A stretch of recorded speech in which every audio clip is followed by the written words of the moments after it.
Prince Charles has been urged to step down from his spot on the line of succession and let his eldest son, Prince William, succeed the Queen. Former Labour MP Stephen Pound claimed the Prince of Wales had not kept his side of the deal as he repeatedly spoke out about political issues royals traditionally try not to weigh in on.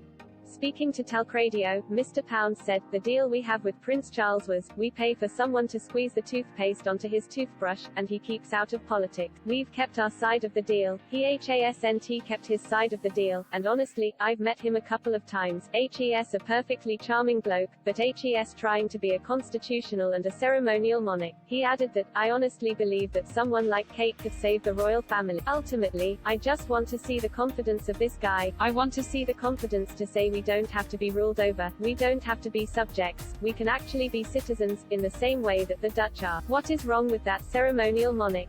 We can keep the glitz and we can keep the glory and we can keep the tourists pouring through at the Tower of London, and Buckingham Palace, you name it." Mr. Pound went on to talk about constitutional matters, claiming, "Please, don't have a system where every single member of parliament has to swear an oath of fealty to an inherited monarch, that everything in British law is done in her name. Everybody that comes to trial in this country is trialed in the Queen's name. I'm sorry, that just isn't. Although Britain has a constitutional monarchy, in modern practice the Queen holds no real political power to act independently of the wishes of Parliament or the Prime Minister. The Queen's role in Parliament is more ceremonial. She officially opens each new session of Parliament with the Queen's speech. She is also relied upon to give royal assent to all bills passed by Parliament before becoming laws, but the approval is simply a formality."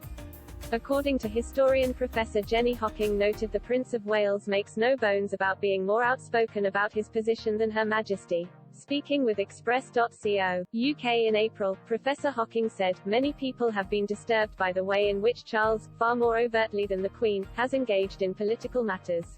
I mean, he makes no bones about that in many respects. He becomes involved in political questions over architecture, over the environment, over advocating for the fox hunt and so on. Well, traditionally, these are areas in which the monarchy claims to have no involvement, should have no involvement.